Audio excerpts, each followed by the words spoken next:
Throughout the 1990s and even up to now, Power Rangers has been one of the best TV series and is highly popular among young and nostalgic viewers in Japan, North America, and Europe. The series created tons of side quest spin-offs and many adaptations. From the late 90s to the early new millennium, I did watch a fair share of the series, particularly Mighty Morphin Power Rangers, Lost Galaxy, Time Force, and my favorite, Lightspeed Rescue. Even though I was not a fan of the Rangers, I always have a great admiration for the creativity and development, and I still remember certain episodes from the series, particularly those involving the Titanium Ranger. As mentioned, many adaptations came with the series, even video games. For those that follow me, I did a video review of one of those games called Kyoryu Sentai Zyuranger for the Famicom, a well-made platformer by Natsume that captures the series nicely using an engine build similar to that of their game Shatterhand. While it isn't Natsume's finest game, it's still fun to play and worth checking out. A year after Jetman was released, Toei threw their hat into the ring with their video game adaptation of the series in 1992 with Kyoryu Sentai Zyuranger, developed by Angel Studios. Like Natsume's game, Toei's is a platformer. Unfortunately, it isn't a good one. With a title relating to the Power Rangers, one would assume that it's going to be promising and give what gamers and fans want, an enjoyable time that makes them feel like they're actually a ranger themselves. With almost no video review commenting on the game, and with my experience playing it, I hate to say that you're better off dressing up as a pink ranger to feel like you're one of them. Oh no! The game's dialogue is all in Japanese, so unless you know your characters, you'll have no idea what's going on in the text. But from vague information, it appears that Bandora is going to destroy the world, and Barza sends out the Rangers to stop her in her tracks by defeating the 5 main bosses, which also includes Bandora herself. The game consists of 5 stages, fixing you to play as one ranger for each stage, starting out with the default weapon of the standard ranger gun, which can be replaced by entering a pathway leading to Barza's room and receive the legendary weapon corresponding to the ranger you control. Each stage also contains 10 or more scattered coins for you to collect and replenish your health gauge when fully maxed, alongside with displaying a still of the character's mecha and what appears to be its specifications upon transforming, and I'll explain that in a bit. For each level, you fight an array of enemies in your path, as well as overcoming some obstacles with the simple objective to get to the end and conquer the bosses. In between stages, you will be challenged to one of the 3 possible minigames by Burai the Dragon Ranger. These minigames consist of a trivia game where Bandora asks you questions relating to the series, a Pong-style game between Dai Zyujin and the Dragon Caesar, and a hot potato-style game between Goryuzin and Lammy, where you and the computer tosses a bomb at each other that will explode in 10 seconds. You're also given the option to play these minigames with another player accessible through the main menu. With each completed stage, you're given a password to continue, represented as Rangers in a different position. If you fail to complete any of these minigames, you'll be sent back to the title screen where you have to start the game over again. Now, all of what I mentioned is in the basis of the game. The problems start as soon as you get into the first level, as the in-game isn't as promising as Jetman.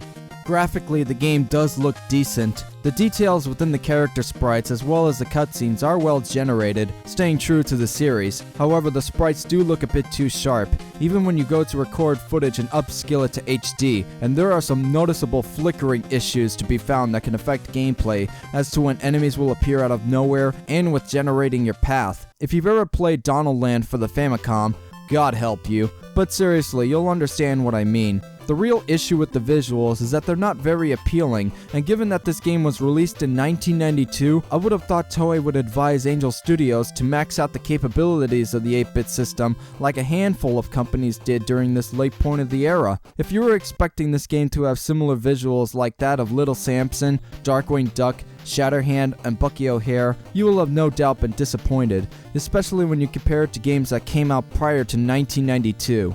The sound is at good quality, but the way it's played back, it feels like it was composed much earlier than 1992 standards, along with the bass notes overpowering the regular notes at times. The music for each level in-game is the same theme with no alterations, with the title screen using the piece from the series. The sound effects aren't anything to write home about, so it's nothing spectacular. The controls are not awful, but they are pretty sluggish, particularly with jumping, as your momentum in the air is limited, and add to the fact that when you jump forward, you have no chance to turn around and correct any mistake you made, which can lead to some annoying damage or even death. This problem is especially existent when you're the Black Ranger in the Sky level. It's not a hard level to conquer, but I just hate going through levels where I always feel like that each jump I take will lead me to my death. The shooting is also laggy, mainly with the standard pistol as well as a couple of legendary weapons, which can result with the enemies getting through with cheap hits. You are able to duck in many platformers, but since the Ranger sprites are big, they can still be hit by oncoming projectiles, rendering the function useless.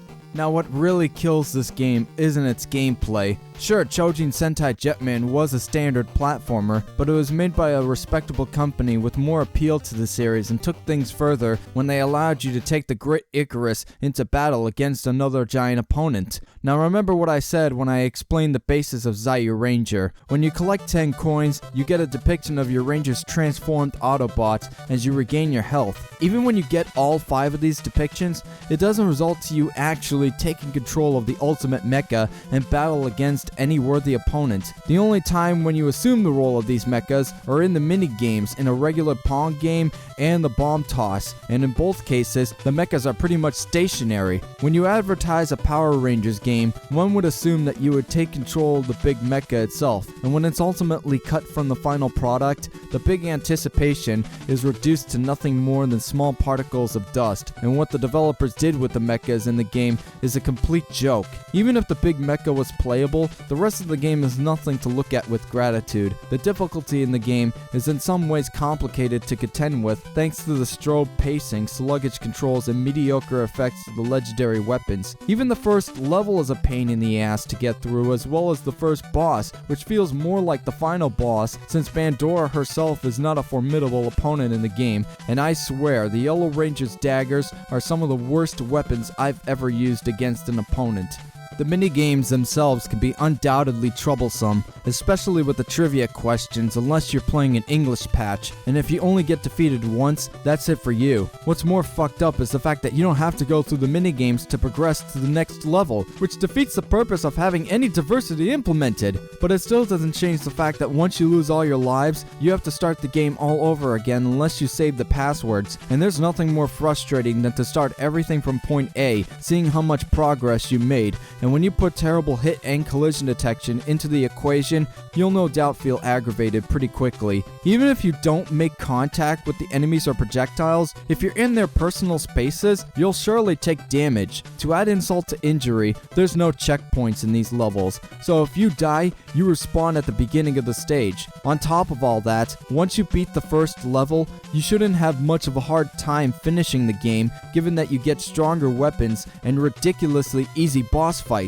By the time that I actually finished the game, I didn't get the same kind of feeling I got with Jetman. Sure, that game left me with wanting a bit more, but for this game, I felt like I was deprived of what every Power Rangers fan was looking for. A thrilling, action-packed game with as much detail to attention as possible from top to bottom. Thus a great video game adaptation. With the case of Kyoryu Sentai Zyuranger, it's nothing more than another mediocre platformer plagued with problems neglected by developers for the one purpose of milking out money from a popular franchise. This happens all the time when both the publishers and the developers won't care much of staying true to their source materials and produce a product that doesn't live up to expectations and promises, and sadly, it still happens today. I can guarantee that there are much better games based on the Power Rangers, but this game is nowhere near the same realm as its superiors.